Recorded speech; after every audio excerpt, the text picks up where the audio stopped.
Britain में हुए आम चुनाव में लेबर पार्टी की बड़ी जीत हुई है। कीर स्टार्मर के नेतृत्व वाली पार्टी ने 14 साल बाद कंजर्वेटिव को सत्ता से बाहर कर दिया है। अब सवाल ये खड़ा होता है कि कीर स्टार्मर के ब्रिटेन के प्रधानमंत्री बनने के बाद भारत पर असर क्या पड़ेगा।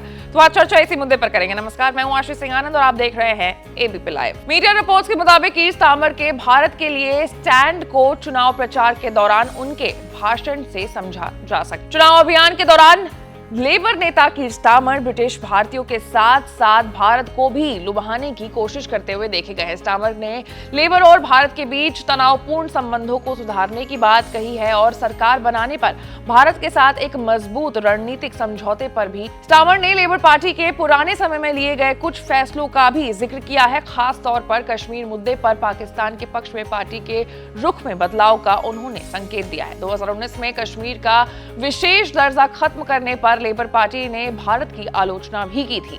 कीर स्टार्मर ने भारत के साथ उचित संबंध बनाने के महत्व पर जोर देते हुए लेबर पार्टी के भीतर भारत विरोधी भावनाओं को खत्म करने के लिए प्रतिबद्धता जताई है। स्टार्मर ने ब्रिटेन की भारतीय मूल की आबादी के बढ़ते राजनीतिक दबदबे को भी पहचाना है। उन्होंने ब्रिटिश भारतीय मतदाताओं का समर्थन दोबारा हासिल करने की कोशिश की है, जिन्हें हाल के वर्षों में खुद को लेबर से दूर कर लिया था।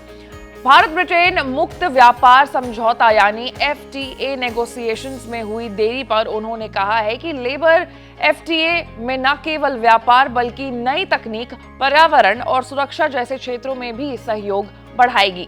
लेबर पार्टी के पिछले नेतृत्व की तुलना में स्टार्मर ने भारत के प्रति समर्थन का रुख अपनाया है। उन्होंने कहा है कि वो यूके और भारत के बीच विश्वास को फिर से बनाने और रणनीतिक साझेदारी को मजबूत करने की कोशिश कर रहे हैं। लेबर पार्टी के भीतर भारत विरोधी भावनाओं को खत्म करने के लिए स्टार्मर ने कदम उठाया है। उन्होंने कहा है कि लेबर के भीतर किसी भी अतिवादी विचार को खत्म करने के लिए प्रतिबद्ध है जो यूके भारत संबंधों में तनाव पैदा करता है। चुनाव प्रचार के दौरान स्टार्मर ने लंदन में एक हिंदू मंदिर की यात्रा के दौरान भारत के साथ एक मजबूत रणनीतिक साझेदारी बनाने की बात पर भी जोर दिया था। तो कुल मिलाकर के अगर देखा जाए उनका रुख, स्टार्मर का रुख भारत के ओर, तो ऐसा लग रहा है कि जो रिलेशंस है वो और बेटरमेंट की तरफ ही आगे बढ़ेंगे। खैर, इस खबर में जो भी अपडेट होगा वो आपको सबसे पहले मिलेगा, लेकिन उसके लिए आपको एबीपी लाइव को लाइक, सब्सक्राइब और शेयर करना होगा। मैं थी आपके साथ आशीष सिंह आनंद।